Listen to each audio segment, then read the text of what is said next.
ऐसा है कि राजपूत समाज का तो मैंने कोई स्टेटमेंट में नाम भी नहीं लिया। जीते जी आग में कूद गए जिन पूर्वजों ने अपने परिवारों का बलिदान किया, उनको लेकर यदि कोई पार्टी का संस्थापक और जननायक सांसद ऐसा अभद्र वक्तव्य देता है तो ये क्या सभ्य समाज में स्वीकार करने योग्य है क्या?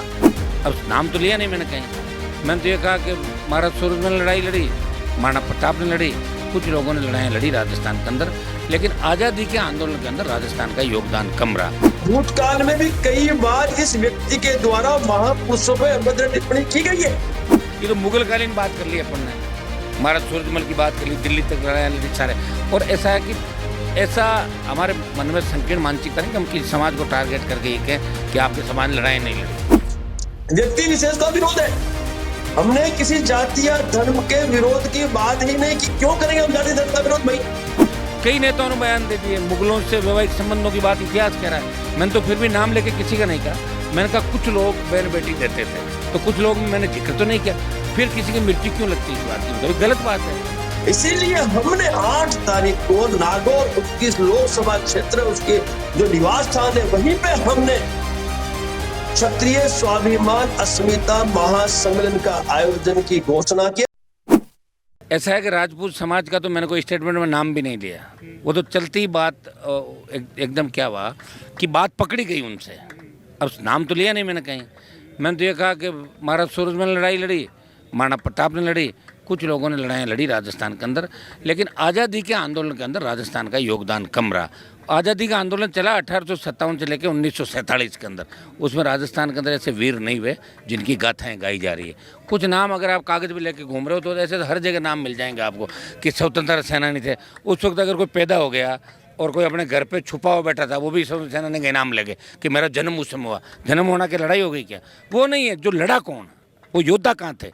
1857 से 1947 के बीच योद्धाओं को हम ढूंढ रहे हैं। वो योद्धा बताओ हमें। तो ये तो मुगलकालीन बात कर ली अपन ने, महाराज सूरजमल की बात कर ली, दिल्ली तक लड़ाई लड़ी सारे। और ऐसा है कि ऐसा हमारे मन में संकीर्ण मानसिकता नहीं कि हम किसी समाज को टारगेट करके ये कहें कि आपके समाज लड़ाई नहीं लड़ी। कई नेताओं ने बयान दे दिए, मुगलों से वैवाहिक संबंधों की बात इतिहास कह रहा है। मैंने तो फिर भी नाम लेके किसी का नहीं कहा। मैंने कहा कुछ लोग बहन बेटी देते थे, तो कुछ लोग में मैंने जिक्र तो नहीं किया। फिर किसी की मृत्यु क्यों लगती है इस बात की? बताओ, गलत बात है। कितनी गालियाँ मुझे 3-4 दिन सोशल मीडिया पर दे रहे हैं, बताओ। मैंने तो एक भी FIR नहीं कराई किसी के खिलाफ। और हमें कमज़ोर नहीं समझे इस तरह कि हर चीज़ में हम कर लेंगे वो हो जाएगा। वो वाली बात यहाँ नहीं है। मैं उन संगठनों से भी कहना चाहूँगा कि जब आपको ज़रूरत पड़ती है, और इस करनी सेना ने मेरे पर अटैक किया 2015 के अंदर जोटवाड़ा के अंदर। 10,000 लोग, कितने थे? 10,000 लोग, अकेला था गाड़ी के अंदर। तो भगवान की कृपा थी। तो ये मुझे बताएं कि जातीय संघर्ष राजस्थान में पैदा करना चाहते हैं, कोई न कोई करवाना चाहता है। लेकिन उस समय भी मैंने यही कहा हमारे समाज के बच्चों से कि किसी भी राजपूत मंत्री की विधायक की गाड़ी पे अपने को पथराव दोबारा नहीं करना।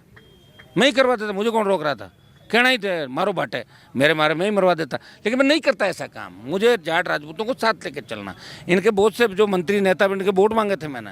हाँ, वोट दिए थे इन्होंने मुझे 60%, लेकिन मेरे तो 100% वोट दिलाए मैंने। जयपुर, जोधपुर, और ये जो दिया कुमारी बनी मेल की महारानी, इसका टिकट और पूछ लेना की रैली करके जीत में कितना बड़ा हनुमान बेनीवाल का योगदान था। ऐसी बातें जो कह रहे हैं वो गलत है। इतना जानना चाहता हूँ कि जो आपके पूर्वज हैं, जो आपकी क्षत्राणियां हैं, जिन्होंने इस देश की अस्मिता के लिए जौहर को चुना, जीते जी आग में कूद गए जिन पूर्वजों ने अपने परिवारों का बलिदान किया, उनको लेकर यदि कोई पार्टी का संस्थापक और जननायक सांसद ऐसा अभद्र वक्तव्य देता है तो ये क्या सभ्य समाज में स्वीकार करने योग्य है क्या?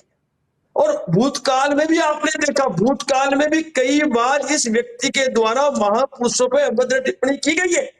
भूतकाल में भी इस व्यक्ति के द्वारा जो लोक देवता है उनको लेकर अभद्र टिप्पणियां की गई है। इसलिए लगातार ये व्यक्ति ऐसी टिप्पणियों पर को अंजाम दे रहा है, तो इसे रोकना ये हम सबका दायित्व बनता है। व्यक्ति विशेष का विरोध है। हमने किसी जाति या धर्म के विरोध की बात ही नहीं की। क्यों करेंगे हम जाति धर्म का विरोध भाई? हम व्यक्ति विशेष का विरोध करें। जिस व्यक्ति ने यह अभद्र टिप्पणी की है उस व्यक्ति को हमें जवाब देना होगा। इसीलिए हमने 8 तारीख को नागौर 21 लोकसभा क्षेत्र उसके जो निवास स्थान है वहीं पे हमने क्षत्रिय स्वाभिमान अस्मिता महासम्मेलन का आयोजन की घोषणा की। समस्त क्षत्रियों द्वारा आयोजित ये कार्यक्रम है। इस कार्यक्रम में लाखों की संख्या में आक्रोशित क्षत्रिय और क्षत्राणियां वहां अपनी उपस्थिति दर्ज करवाकर इस व्यक्ति से इस स्टेटमेंट पर, इस अभद्र टिप्पणी पर जवाब मांगेगी साहब।